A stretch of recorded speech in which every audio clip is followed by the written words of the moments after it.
तो राम मंदिर की तारीख पूछते थे कि रामलला हम आएंगे, मंदिर वहीं बनाएंगे, तारीख नहीं बताएंगे। अब 22 तारीख बता दी है। जो बेरोजगार नौजवान हैं उनको 3,000 रुपए प्रति माह बेरोजगारी भत्ता मिलेगा। कांग्रेस मतलब राज्य में हजारों करोड़ के घोटाले। 2023 चुनाव में कभी भ्रष्टाचार आया, कभी विकास, कभी राम मंदिर, तो कभी जातिगत जनगणना। जितनी भी बार मुद्दे उठे वो आग की तरफ फैले, लेकिन आग के धुएं की तरह उतनी ही जल्दी ओझल भी हो गए। मध्य प्रदेश चुनाव में 10 दिन से भी कम का वक्त बचा है, लेकिन मुद्दों के लिहाज से अभी तक चुनाव भटका हुआ नजर आ रहा है। प्रदेश से लेकर राष्ट्रीय स्तर तक के मुद्दे इस चुनाव में गूंजे।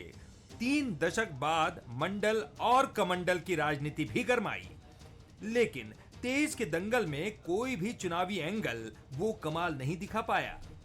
सोमवार को भी मालवा में चुनावी हुंकार भरने पहुंची प्रियंका गांधी ने बेरोजगारी के मुद्दे को जमकर उछाला, तो उससे पहले सीएम शिवराज उसी मुद्दे पर कांग्रेस को घेरते नजर आए।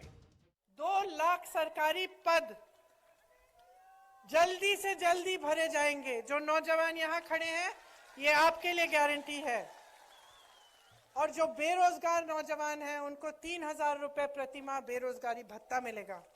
श्रीमती प्रियंका गांधी जी जवाब दें, ये कांग्रेस ऐसा दलदल क्यों बन गई कि जिसमें इंडी गठबंधन ही धंस गया, फंस गया। कोई आप पे भरोसा नहीं कर रहा तो प्रदेश कैसे भरोसा करेगा। और मैडम प्रियंका गांधी जी, आप जब आती हो मध्य प्रदेश में झूठ की दुकान खोल देती हो। इस चुनाव में दोनों पार्टियों के दिग्गजों ने मोर्चा संभाल रखा है। बीजेपी से खुद मोदी और शाह करीब दर्जन भर दौरे कर चुके हैं, तो प्रियंका, राहुल और खड़गे भी धुआंधार प्रचार में जुटे हैं। शायद यही वजह है कि मुद्दे गायब और चेहरे हावी होते नजर आ रहे हैं। बहुत सारे मुद्दे एक साथ चल रहे हैं। वो नाराजगी के तौर पर भी हैं, वो सरकार के कामकाज के तौर पर भी हैं। सरकार तो कोशिश करी ना कि लाडली बहना पर उसे वोट मिले, और विपक्ष लगातार ऐसे मुद्दों को उठा रहा है जो जनता के बीच में जो मुद्दे हैं, चाहे आप बेरोजगारी का मुद्दा हो, उस पर चर्चा हो रही है। खुद मुख्यमंत्री बता रहे हैं कि नहीं, हमने 22 रोजगार नहीं दिए, 50,000 रोजगार दिए। तो ये मुद्दा बनती है, तब नेताओं की प्रतिक्रिया सामने आती है। जाहिर है, अगर प्रदेश और देश के मुद्दे मजबूत जमीन नहीं बना सके, तो विधानसभा चुनाव में स्थानीय मुद्दों का बोलबाला रहेगा। ऐसे में जो पार्टी स्थानीय समीकरणों को साध लेगी, वो सत्ता पर काबिज हो जाएगी।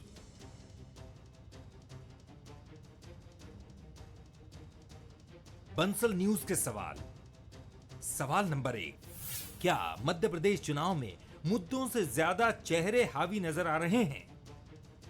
सवाल नंबर 2, क्या बीजेपी कांग्रेस अब तक नैरेटिव सेट करने में सफल नहीं हो पाई?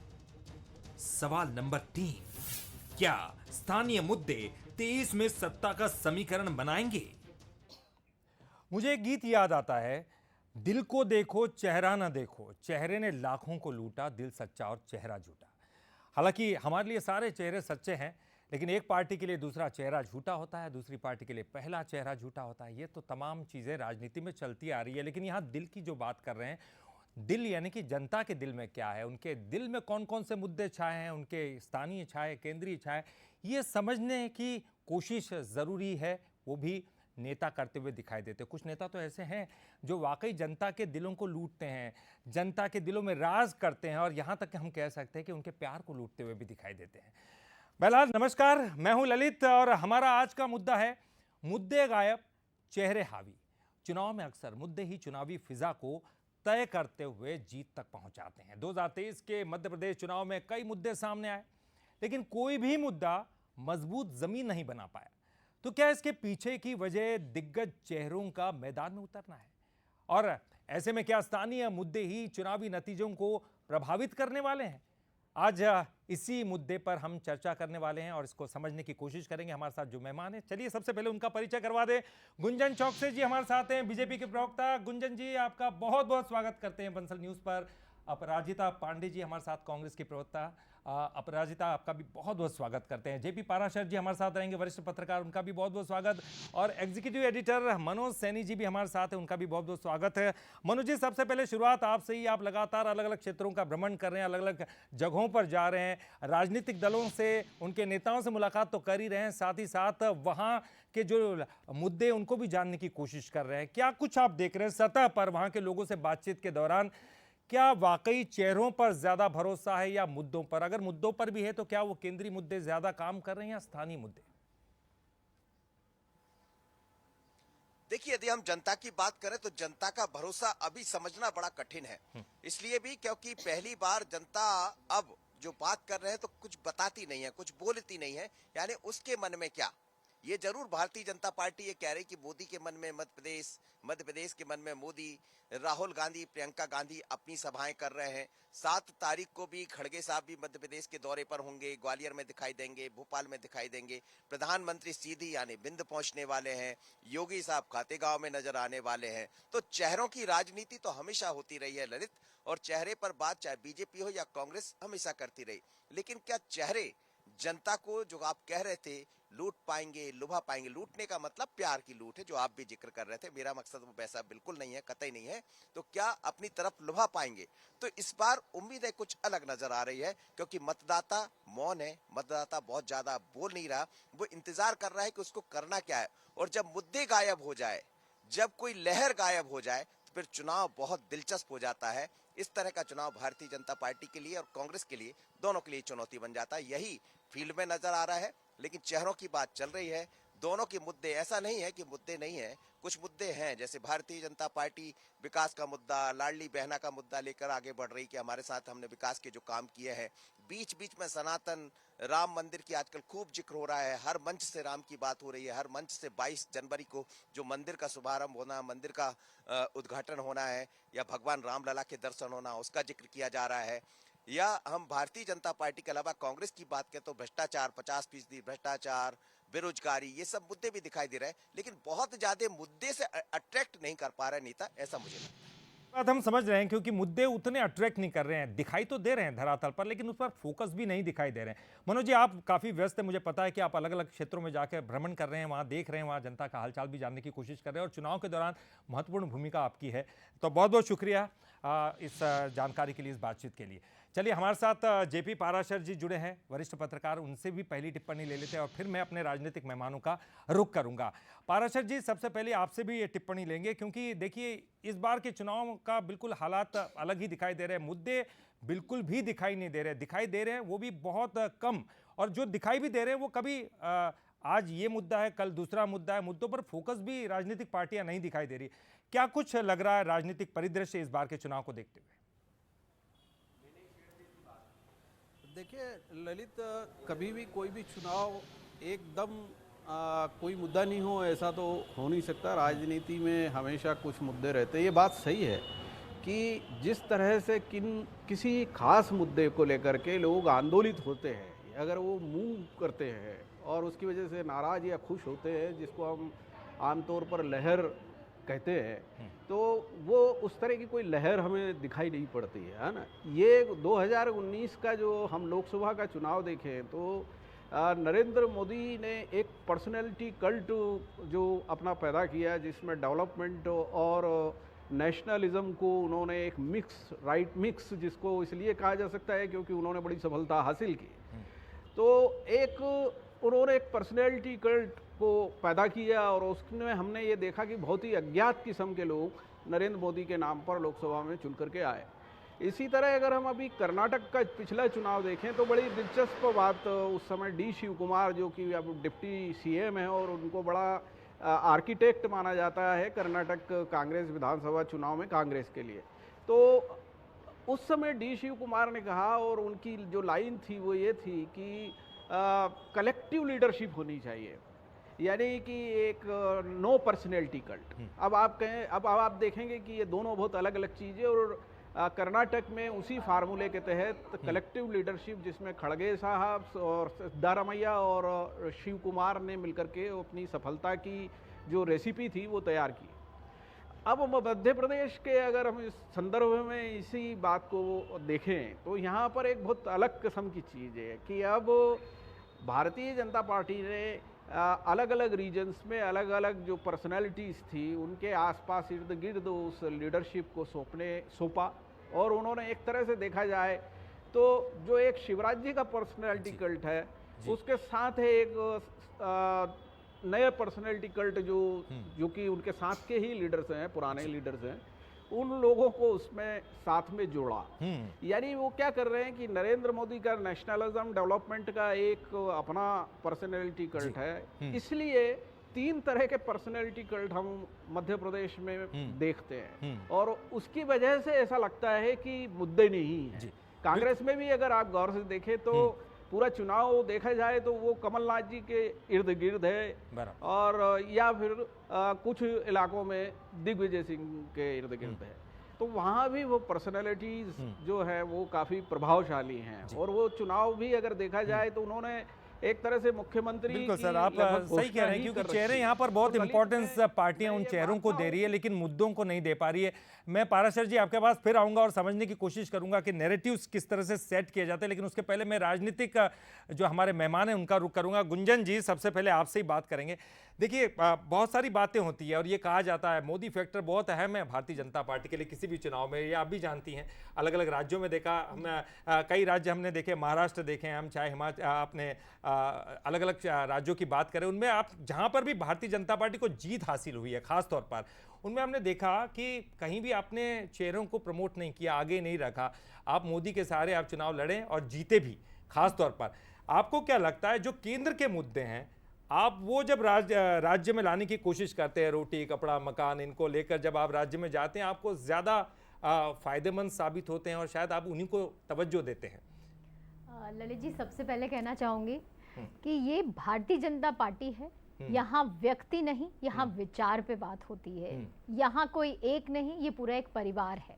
तो जिस तरह भारतीय जनता पार्टी एक पारिवारिक रूप से चलती है, सामूहिकता का एक चीज दर्शाती है और वो जनता के बीच आई है सिर्फ एक मुद्दा लेकर। आपने शुरुआत की कि यहाँ कोई मुद्दा नहीं, बिल्कुल मुद्दा है। हर चुनाव की तरह इस चुनाव में भी भारतीय जनता पार्टी के पास मुद्दा है और वो सिर्फ और सिर्फ मुद्दा एक है, वो है विकास का मुद्दा, जनता की सेवा का मुद्दा। और उस विकास के लिए भारतीय जनता पार्टी मुद्दा तो है जैसे, पर से लगी हुई है। उसको मैडम उसको आप स्टैब्लिश नहीं कर पा रही है। अच्छा मुद्दा है आपका, लेकिन उसको स्टैब्लिश नहीं कर कैसे पा रही। आप बताएं ललित जी कि विकास में कहां कमी रही? युवाओं की बात करें, महिलाओं की बात करें, किसानों की बात करें, गरीबों की बात करें, आदिवासी की बात करें, हर क्षेत्र में हर वर्ग के लिए विकास करता आ रहा है भारतीय जनता पार्टी मध्य प्रदेश में। और यही वजह है कि आज 2023 में मध्य प्रदेश का पूरा रूप अगर बदला है तो वो भारतीय जनता पार्टी के नेतृत्व में बदला है, वो भारतीय जनता पार्टी के विकास के कार्यों से बदला है। और ये विकास डबल इंजन की सरकार ने किया है। आपकी बात से सहमत हूं,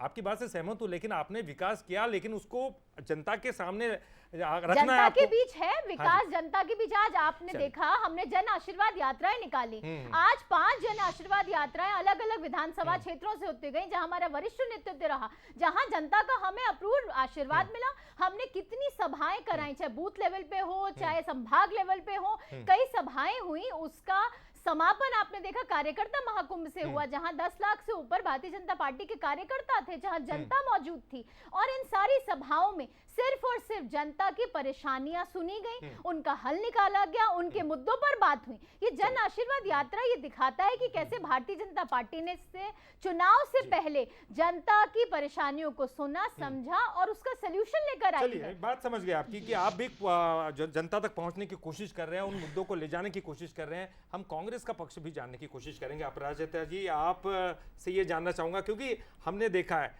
जनरली आपके जैसे हमारे पत्रकार मेहमान भी कह रहे थे कि चाहे कमलनाथ की बात हो, दिग्विजय सिंह की बात हो, ये 2 बड़े चेहरे सामने रहते, लेकिन बाकी के मुद्दे गौण हैं। आपके पास तो बहुत सारे मुद्दे, उनकी तो सरकार है तो उनके खिलाफ बहुत सारे मुद्दे आपके पास होंगे। आप जातिगत जनगणना की बात कर रही हैं, लेकिन दूसरी बात कर रही हैं, क्या आपको लगता है कि जो केंद्र के मुद्दे यहाँ आते हैं वो कहीं ना कहीं कांग्रेस को परेशान करते हैं, या फिर किस तरह के मुद्दे आपको लगता है कि बीजेपी को घेरने के लिए आपके पास होना चाहिए थे? देखिए ललित जी, बात गुंजन जी अभी कर रही थी जन आशीर्वाद यात्रा की।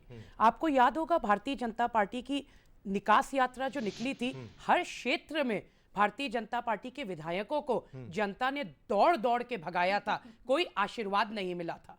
और गुंजन जी की देखिए इतनी हास्यास्पद बात, 18 साल हो गए अभी भी आशीर्वाद के लिए मांग रहे हैं। इनके विजयवर्गीय जी को टिकट दिया जाता है तो वो कहते हैं अरे मुझे तो चुनाव ही नहीं लड़ना था, इस उम्र पे जनता के आगे हाथ जोड़ने पड़ेंगे। ये भारतीय जनता पार्टी का, अरे मैम आपने इतना बोला, सुनिए ना फिर आराम से आप अपनी बात का करिएगा। देन सेकेंड चीज मैं आपको बताती हूँ, परिवार की बात हो रही थी। निश्चित तौर पे परिवारवाद तो भारतीय जनता पार्टी का बहुत प्रसिद्ध है। मैं गुंजन जी से एक साफ सटीक सवाल पूछना चाहती हूँ। तोमर जी और उनके बेटे 100 करोड़ की रिश्वत की बात ओपनली खुलेआम कर रहे हैं। इन्फोर्समेंट डायरेक्टरेट ईडी कब आ रही है छापा मारने? नंबर दूसरा मेरा सवाल, कब तोमर जी अपना रेजिग्नेशन इस्तीफा दे रहे हैं? आज गुंजन जी आपके चैनल के माध्यम से मध्य प्रदेश की जनता को आश्वस्त करेंगे। आप परिवारवाद की बात करेंगे तो वो आपको परिवारवाद पे नहीं गुंजन जी प्लीज, हाँ नहीं चलिए मैं एक पहला उनका गुंजन जी मैं आपके गुंजन जी मैं आपको नहीं मैं उनको रोकूंगा, आप उसके बाद अपनी बात उनको रोकूंगा। अब मैं आपको ललित जी बताती हूँ मध्य प्रदेश की वास्तविकता। गुंजन जी को भी पता होना चाहिए आखिर मुख्यमंत्री शिवराज सिंह चौहान जी के गृह क्षेत्र में क्या हो रहा है। अभी बुधनी में उनके सुपुत्र निकले, प्रचार कर रहे थे, क्या हुआ? जनता ने कहना शुरू कर दिया, नारे लग गए जय जय कमलनाथ। आज मध्य प्रदेश की जनता में के मन में सिर्फ कमलनाथ जी हैं। और वो क्यों हैं? क्योंकि जिस प्रकार आज आपने देखा प्रियंका गांधी जी ने जब सभा एड्रेस की, उन्होंने मुद्दों पे बात की। आज मध्य प्रदेश में युवा के पास रोजगार नहीं है, 40 लाख युवा आज बेरोजगार हैं। ये अच्छी बात आप कह रही हैं। जी ने बिल्कुल आपने एक मुद्दा 2 लाख सरकारी नौकरियां। अब मैं आपको बताती हूँ भारतीय जनता पार्टी किस प्रकार से जुमलेबाजी करती है। गैस कनेक्शन की बात हुई, पहले हमने कहा हम 1500 देंगे और 500 में गैस सिलेंडर देंगे, 1500 प्रतिमाह हर महिला के खाते में जाएगा। भारतीय जनता पार्टी नकल करने में लग गई, उनके पीछे भागी। पर आज वास्तविकता क्या है ललित जी? आज 1 करोड़ 20 लाख गैस सिलेंडर के कनेक्शन है, सिर्फ मात्र 20 लाख गैस सिलेंडर महिलाओं के नाम पे हैं। जब नाम परिवर्तन, नाम चेंज करना पड़ता है महिलाओं को, तो उसमें 4000 समझ गया आपकी बात की। जो योजना है उनमें भी आपको कहीं ना कहीं कुछ गलतियां दिखाई दे रही, मैं उनकी चर्चा करूंगा। और एक चीज बस ललित जी, लास्ट पॉइंट करके जाएंगे ना। 22,000 घोषणाएं की होंगी अभी तक भारतीय जनता पार्टी ने, 22 भी पूरी नहीं हुई। इन्हीं के रिकॉर्ड में लिखा है 21 सरकारी नौकरियां मिली हैं इतने सालों में। तो क्या युवा की बात कर रहे हैं, क्या किसान की बात कर रहे हैं? भ्रष्टाचार, महंगाई चरम सीमा पर है। दीपावली आने को है और आपने प्याज के दाम बढ़ा दिए। चलिए दो बात आप कह रही है, महंगाई की बात करिए और कुछ योजनाओं की। गुंजन जी आप जवाब दीजिए कि किस तरह से देखिए वो योजनाओं का जिक्र कर रही हैं, वो योजनाओं को धरातल पर कैसे लाएंगी और महंगाई की भी बात कर रही हैं। योजनाओं की अगर मैं बात करूं तो कांग्रेस ने हमेशा से एक ही काम किया, उन योजनाओं को बंद कराने का। 2003 तक इन्होंने एक मध्य प्रदेश को बीमारू राज्य बना के छोड़ा था, ना सड़क था, ना बिजली था, ना पानी था, यहाँ के बच्चे कुपोषित थे। ये वो कांग्रेस सरकार चलाती थी। ये 2003 के बाद जब भारतीय जनता पार्टी ने मध्य प्रदेश को आज विकसित राज्य बनाया है, टॉप 10 राज्यों में लेकर आए हैं। आज ये जो 15 महीने की इनकी सरकार थी, उसने साबित कर दिया किस तरह जितनी योजनाएं भारतीय जनता पार्टी चला रही थी, चाहे महिलाओं की हो, चाहे आदिवासी महिलाओं की हो, चाहे गरीबों की हो, इन्होंने या तो उन योजनाओं को बंद कर दिया था या उन्हें पैरालाइज करके छोड़ दिया था। ये क्या योजनाओं की बात करेंगे? मात्र 15 महीनों में तो इन्होंने आदिवासी महिलाओं के खाते में जो 1000 रुपए जमा होते थे वो तक रोक लगा दी थी। आज लाडली बहना योजना पर सबसे ज्यादा आपत्ति कौन दिखाता है? कांग्रेस दिखाती है। आज कोई भी अच्छा अगर कदम भारतीय जनता पार्टी उठाती है तो उसे रोकने का काम कौन करता है? कांग्रेस करता है। इन कांग्रेस ने सिर्फ एक ही काम किया है, आरोप और प्रत्यारोप लगाना। और ये कौन सी कांग्रेस है? 4 भाड़ कांग्रेस हो रखी है। ये किस लीडरशिप की बात करते हैं? इनके अपने मध्य प्रदेश में तो लीडर कोई बचा नहीं। गुंजन जी मुख्यमंत्री चेहरा बता दीजिए, आपका मुख्यमंत्री चेहरा बता दीजिए। आप बीच में बिल्कुल ना रोके अपराजिता जी, आपको पूरा समय दिया गया है बात रखने का अपना। अच्छा चलिए मैं ये तो बिल्कुल मुझे मैं आपको डिबेट करने नहीं दूंगी। आगे मुख्यमंत्री का चेहरा बता दीजिए आप। चलिए पहले एक पॉइंट हम ले लेते हैं। अच्छा मैं पूछ लेता हूँ आपकी तरफ से सवाल। हाँ जी बता रही जी। शिवराज सिंह चौहान जी पिछले 18 वर्षों से मध्य प्रदेश के मुख्यमंत्री रहे हैं। चलिए वो बता रही हैं, बता रही हैं। मोदी क्यों है? फिर भी मन में मोदी क्यों है? मन में शिवराज सिंह चौहान जी क्यों नहीं है? मोदी के नाम पे वोट क्यों, शिवराज सिंह चौहान जी के नाम पे वोट क्यों नहीं? तो आप प्रियंका गांधी को तो आपको भी बुलाना पड़ता है। अपनी बात कंप्लीट करना चाहूंगी। हाँ चलिए उनकी बात मैं अपनी बात कंप्लीट करना चाहूंगी। ये आपने सुना आज वरिष्ठ पत्रकार को आपकी टीवी टेलीविजन पे भी कि ये सामूहिकता की पार्टी है, ये कलेक्टिव लीडरशिप की अगर कोई बात होती है तो भारतीय जनता पार्टी करती है। आपने देखा होगा कमल का फूल, ये एक मुट्ठी बंद दिखाता है, चाहे हम केंद्र की बात करें चाहे मध्य प्रदेश की। यहाँ सारा नेतृत्व एक छोटा कार्यकर्ता से लेकर वरिष्ठ मंत्री तक एक साथ एक परिवार के रूप में काम कर रहा है। लेकिन कांग्रेस क्या कर रही है, ये 5 पार्ट कांग्रेस हो रखी है, एक हाथ का पंजा जैसे दिखता है। चलिए मैं आपकी बात समझ, आप गुंजन कमलनाथ की कांग्रेस, एक दिग्विजय सिंह की कपड़ा फाड़ कांग्रेस, एक गांधी परिवार की कांग्रेस। हो गया, मैं आपकी बात सुन लिया। गुंजन जी बहुत कम समय, मेरे को उनके पास जाना है। चलिए प्लीज गुंजन जी, मैं विनम्रता से नहीं, गुंजन जी अब मैं मानती हूँ भारतीय जनता पार्टी बहुत बौखलाई हुई है, बहुत विचलित है, निश्चित उनको अपनी हार नजर आ रही है।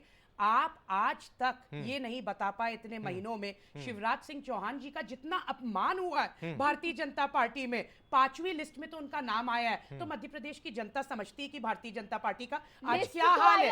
3,22,000। चलिए ठीक है, मैं आप दोनों की बात समझ, 3,22,000 मैंने आपको समझ दिया, मैं आपको समझ बस एक चीज मैं बता दूं, उनके पास जाना चाहूंगा।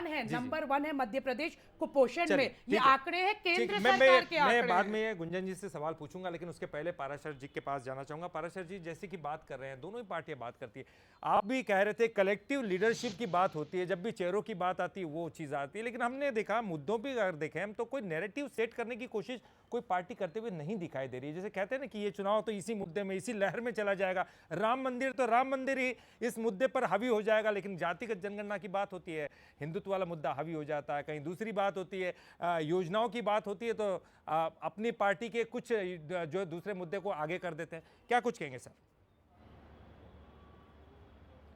ललित, देखा जाए तो ऐसा नहीं है कि मुद्दों को या नैरेटिव को सेट करने की कोशिश नहीं हो रही है। भारतीय जनता पार्टी में यदि आप गौर से देखें तो नरेंद्र मोदी 2024 का कैंपेन एक तरह से एंटी करप्शन, डेवलपमेंट और नेशनलिज्म के इर्द गिर्द सेट कर चुके, एक टोन उन्होंने डाल दिया है।